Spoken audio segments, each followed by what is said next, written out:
Disclaimer.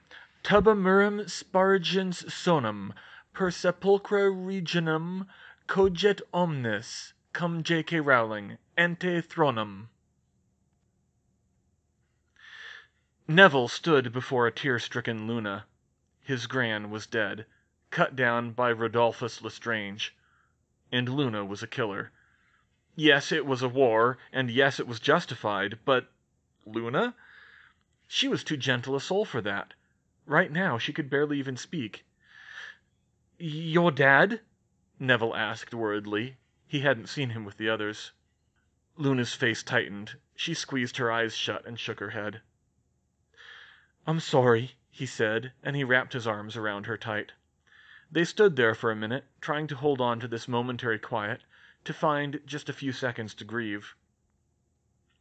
A loud boom shook the tower. The moving staircases swayed. It wasn't over, would never be over, unless they finished it here and now. "We've but a few minutes, but it won't last long," McGonagall said. She looked around at the defenders scattered over a dozen flights of stairs on 3 different floors. "Miss Granger, Mr. Potter, you need to go back down and do what you came to do as quickly as possible. There's no time to waste. The rest of you? We must stop the Death Eaters from getting to them." Hermione, Harry, and Ginny grabbed a couple brooms and dropped down to the basement while everyone else took their places to defend against the inevitable attack. They could hear screams from the corridors, but Neville had no illusions that that blob thing would stop all of them. He shuddered. What the hell was that? Hermione seemed to know, but she hadn't told anyone. The grand staircase was cooperating. It had shifted back so that none of the stairs reached the doors that the Death Eaters had tried to come through. It wasn't perfect. There were other doorways, and the stairs couldn't pull away from all of them, but it would slow them down. People started transfiguring the banisters to make them taller and close the gaps to provide more cover. The walls were still shaking from the external assault, but Neville was more worried about the doors. It took a few minutes for the pounding to start, and then a few more minutes for the doors to be blasted inward. One of them flew clear across this staircase and smashed against the opposite wall. Death Eaters ran out onto the landings, but promptly stopped and backed up when they saw there were no stairs there, and took cover behind the door frames. Neville didn't see any big names in the group that was casting curses at them, but that didn't make them any less dangerous. The arrangement of the battlefield was in the defenders' favor, but that situation couldn't continue for long. Soon he heard banging above him, and another door blasted inward. 3 Death Eaters scrambled onto the staircase he was standing on. The staircase started to swing around in a pattern he didn't fully understand, and all of them staggered against the railing. Neville, Dean, and Lavender faced off against the 3 Death Eaters as they spun around. Under their attack, one was thrown clear over the railing and fell to the floor 40 feet below with a crunch. Lavender was knocked down the stairs, but came to a stop against the railing. Dean then shielded while Neville cast defensive spells, and a second Death Eater fell. Then Neville got a look at the third one's face, Rabastan Lestrange. A bolt of lightning lanced out and barely missed Neville. It struck Lavender instead, and she screamed, even as she threw a scouring hex back at him. Neville saw red. Heedless to the danger, he advanced, dodging one spell and shielding another, with Dean struggling to keep up. Rabastan backed against the railing, but there was nowhere for him to go. Coming up from below, Dean hooked a conjured chain around his ankle and pulled him off his feet, giving Neville a chance to close the distance. "This is for my family!" he shouted, and he slashed with his wand, breaking Rabastan's neck. Neville looked up. The staircases were moving faster than he'd ever seen them, constantly shifting the battlefield and throwing off avenues of attack. Some of them were even changing floors, flattening out and thrusting their steps up or down in the other direction. Somehow they didn't crash into each other. Still, the battle was complete chaos around him in all 3 dimensions. He checked on Lavender. She was alive and conscious, but she had a nasty lightning-shaped burn on her face.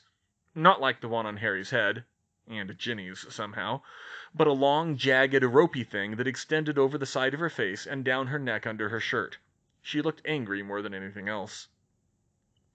The staircase they were on shifted and pushed them up a floor.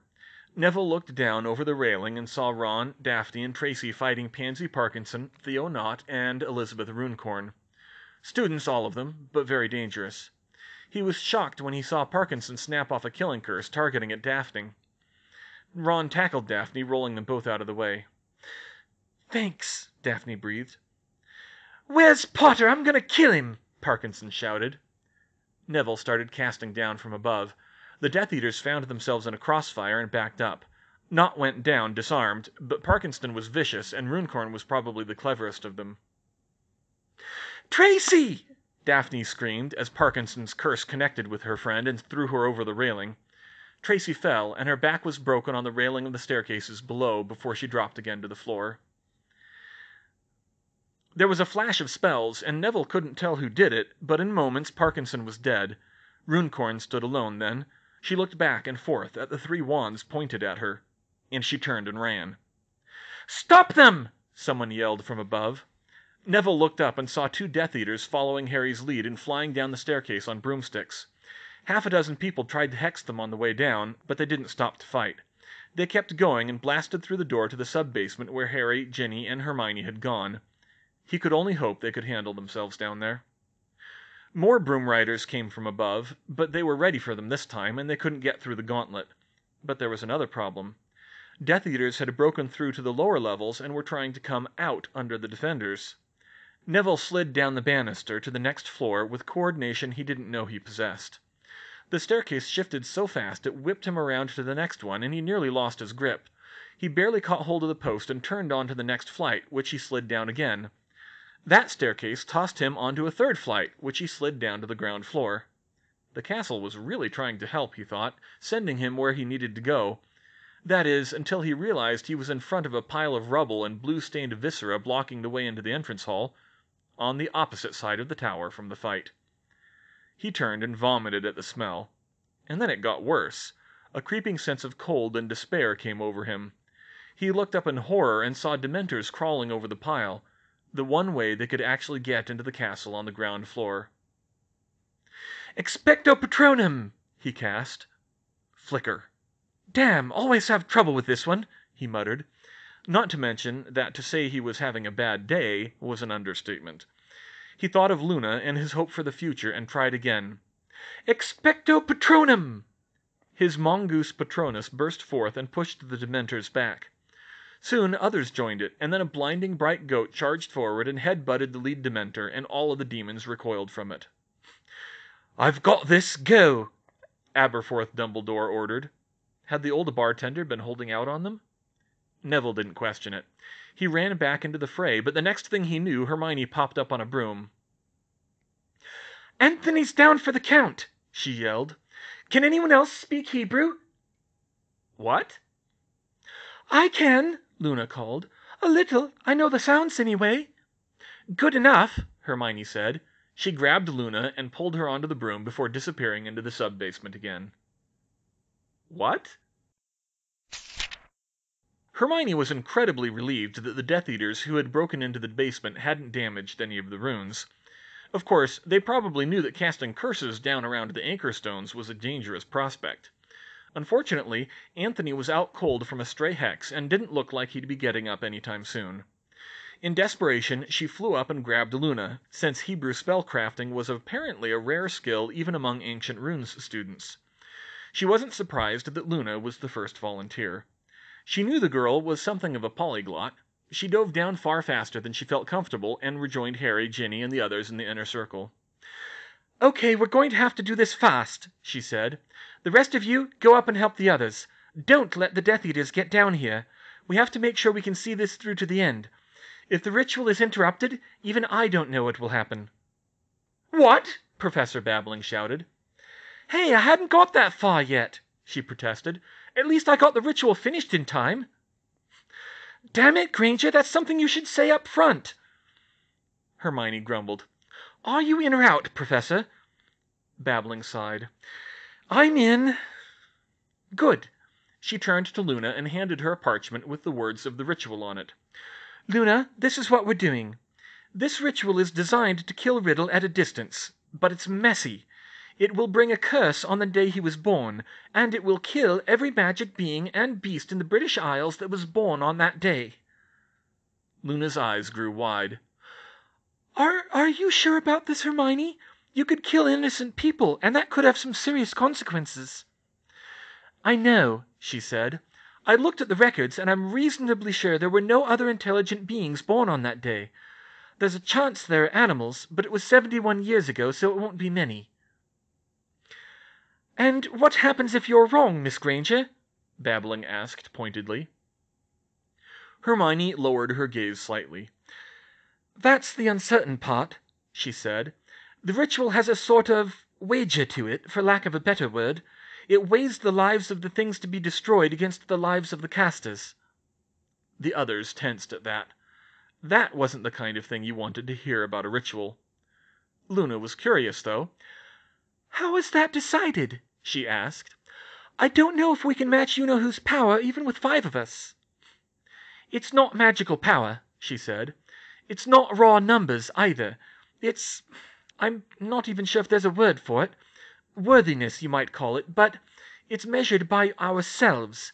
If we believe our cause is just, if we believe the relatively small risk of killing innocents as a collateral is worth it, the ritual will work. If we make a mistake, and there are a lot more innocents affected than we thought, we die. Ginny's eyebrows shot up. You didn't mention that before, she said. It's not very likely. The key is, it's filtered through the anchor stones themselves. What does that mean? Harry finally spoke up. It means Hogwarts is nearly sentient. She motioned to the circles around them. It's not in a way we're familiar with, but these runestones have an alignment all their own, and that alignment is tilted to the light. It will give a boost to our side of the wager. If Riddle tried to use this ritual to kill you, Harry, he probably could, but the anchor stones would work against him, exponentially increasing the risk that it would fail. She looked between her 4 would-be co-casters, praying they were still in. Harry shrugged. Riddle's going to kill me anyway, he said. It's this or abandon Hogwarts, and I'm not doing that. If Harry's in, I'm in, Ginny said. I have my duty to the school, Babbling said firmly. Hermione turned to Luna. Luna, if you don't want to do this, I can find someone else, she said. Luna shook her head. There's no time. It's only... What's the cost? A ritual this powerful must needs a very powerful sacrifice. There are 4, Hermione said solemnly. A day's light, a night's joy, rousing the Leviathan, and a year of our lives. The others already knew that, but Ginny still had questions. I still don't get how that works, she said. Will it make us a year older or something? No, it's like every other time you sacrifice a part of yourself. If it's a sacrifice of blood, your body becomes very slightly less efficient at producing blood. If it's a sacrifice of time, you age slightly faster. Since we probably all have a century of healthy life ahead, it's a sacrifice I'm willing to make. A bit of a stretch, but it wasn't like they would have to kill a Dark Lord every year, or even every decade if they actually got their act together. In any case, accepting 1% poorer health, or in Babbling's case maybe 1.2%, was a small price to pay when so many people had lost their lives in this war, and she could see the others agreed. Okay, best not waste any more time then, she said. Take your places on the pentagram. The 5 of them spread out in a pentagon just inside the inner stone circle, nearly 30 feet wide. All of them except Hermione held copies of the ritual in front of them. Hermione wore Ravenclaw's diadem to ensure she remembered perfectly. We don't need any proper spells or implements to do this, so just make sure to stay there.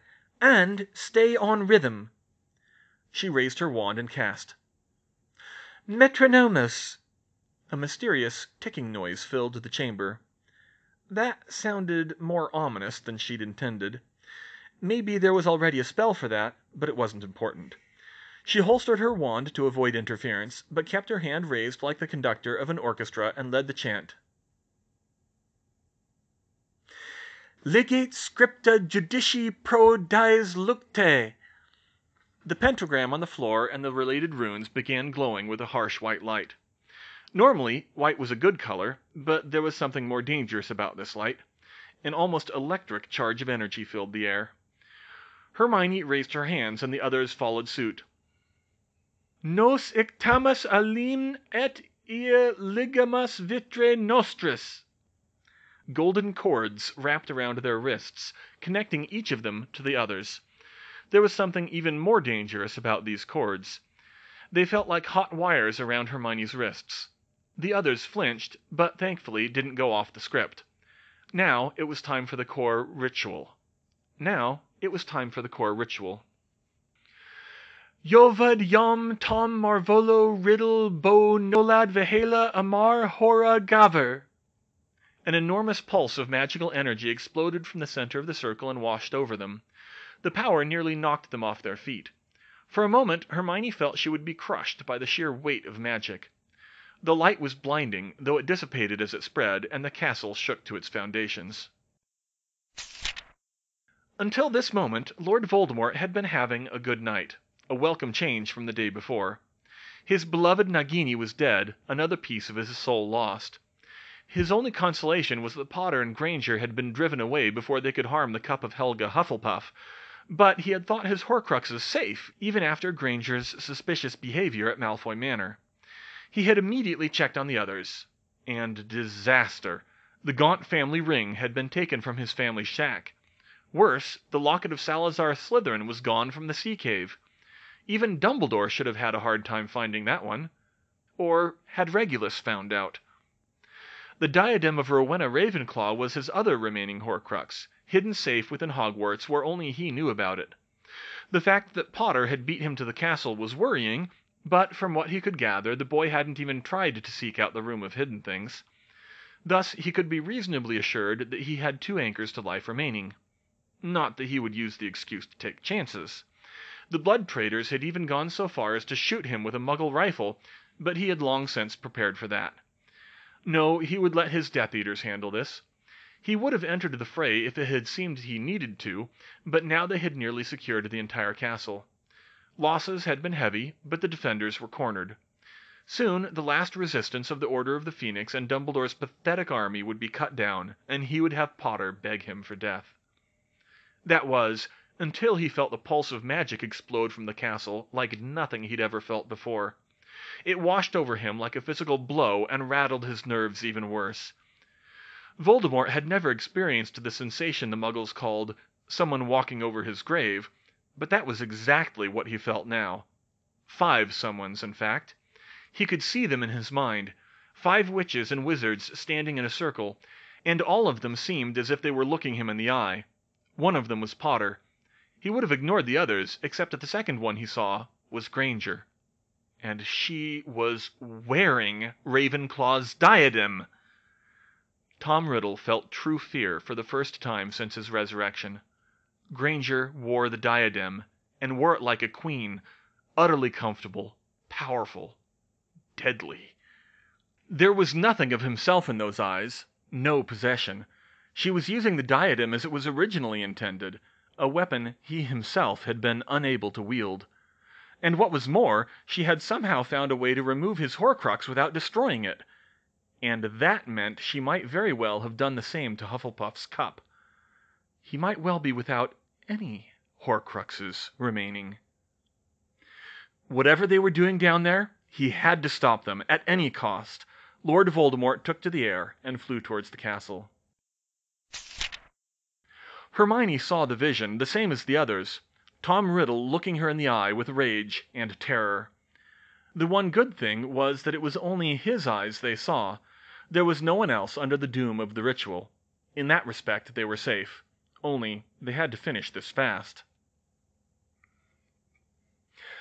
Heom hahu yehi chosek alid reshishu eloa mimma al ve'al tofa ala nehara. Another pulse of magic raced out. The light of the anchor stones dimmed. Only the pattern on the floor retained its full brightness. At the Ministry of Magic in London, alarms were ringing. The runestone network was going crazy. The few wizards on the night shift looked at each other helplessly. They'd never seen anything like this. The even fewer unspeakables in the building wouldn't be able to parse what was happening until it was over, but they knew it was bad. In Muggle London, the only people who really remarked the sudden change in the weather were the weather forecasters on the night shift, when the satellite feeds began to show an unnaturally heavy overcast forming over the whole of the British Isles. Yigaluhu chosek vetselmavet tishka alam anaha yeva athu kimrire yom. Neville saw a blond-haired man with a pot-belly disemboweled by Mulciber. Grop picked up Mulciber and threw him out a window. Flitwick pulled the blond man back and started closing the wound. They still had the advantage that the Death Eaters were forced to come in a few at a time, and a lot of the inner circle had already been killed or incapacitated, but it was still bad. Bellatrix Lestrange was dueling 3 people at once and holding her own. Neville tried to get to her, but he was having trouble getting through the crowd. That was when the first pulse of magic made everything stop. With the second pulse, the torches went nearly dark, casting barely enough light to see the tower. With the third pulse, a chill came over the tower. For a moment, Neville thought the Dementors were back, but this was different. Not despair, but raw fear, as if some great doom were about to come down on them all. Was this Hermione's ritual? What was it doing? The majority of the Death Eaters fled under the weight of what was coming. Most of the rest turned away from the defenders and forced their way down. They had been trying to reach the kitchens and the makeshift infirmary in the Hufflepuff dorms, but now they blasted through anyone who got in their way in a blind panic to reach the sub-basement. Halela yikwachehu ofel al yichad bame shana bimisfar yerichim al yavo.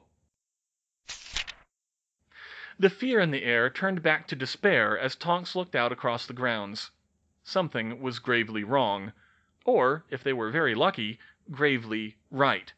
She prayed it was Hermione's ritual that had made the lights of Hogwarts go dark.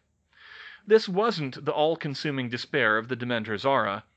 No, this was an indefinable feeling that tonight was the worst of all nights for some supernatural reason that had nothing to do with the battle. She stood on the lake shore, just outside the training grounds. They'd got all the children out, by some miracle, but they were just now clear of the castle and on level ground where they could get back to Hogsmeade. She hoped. Except now, she heard the sound of screaming. The less devoted parts of Voldemort's army were fleeing in terror, and half of them were headed right towards them. "Everybody run!" she cried. Hermione could hear a door smash in far above, but she kept up with the ritual. They couldn't stop now. Haine halela hahu yehi galmud altovo renanhan bo. Lord Voldemort flew in through one of the holes that had been opened in the roof of the great tower. He strongly considered casting fiendfire down at the defenders and wiping them out in one fell swoop. But no. He could tell this was a powerful ritual, and mixing such powerful dark magic as fiendfire with it and possibly destroying the Anchor Stones could have even worse consequences. Besides, with so many of his enemies in one place opposing him, they just might be able to contain it. He conjured a whirlwind around him. He would plow through the defenders at speed, which would be nearly as fast as the fiendfire, and straight down to where Potter was before they could hit him. None of them would use Avada Kedavra even on him, and he was confident he could block anything else. Hava vana kalal hayam ha atrid orur livyatan. Beneath the surface of the Black Lake, an ancient beast older than Hogwarts itself awoke in a rage. It powered through a crowd of fleeing merpeople as it began to swim for the shore, lashing out with its many tentacles at anything that moved. Death Eaters raced down the stairs to the Anchor Stones. They cast curses, but they again limited their spells. It was too dangerous to damage the stones, most of all during such a dread ritual. It mattered little as the air swirled around the 5 casters, and the hexes went wide. Yeksheku kochbi nishbo kwal alar vayan velal yirib bayap apshachar. The defenders looked up in terror as a tornado descended through the great tower. It ripped the portraits from the walls and kicked up rubble and even bodies and whipped them around in a cloud. And in the center of the maelstrom, him, Voldemort himself, eyes glowing red with rage, flying as fast as a broomstick straight down to where Harry Potter was. A blasting curse of terrifying power blew a hole in the floor of the tower, opening the way. The defenders could do nothing but shield themselves against the flying debris. The torches all blew out. The darkness grew deeper, and all hope seemed lost. Ki lo sagar delet bitnetcha vayesta amal miyen mainenu. The last pulse of magic felt like scorching flames blasting out from the center of the circle. The cords binding the 5 casters snapped. All 5 of them were knocked flat on their backs, and the glowing runes winked out. The Death Eaters stopped in their tracks, each one holding their left arm as a burning sensation shot through it as the magic in it was spent.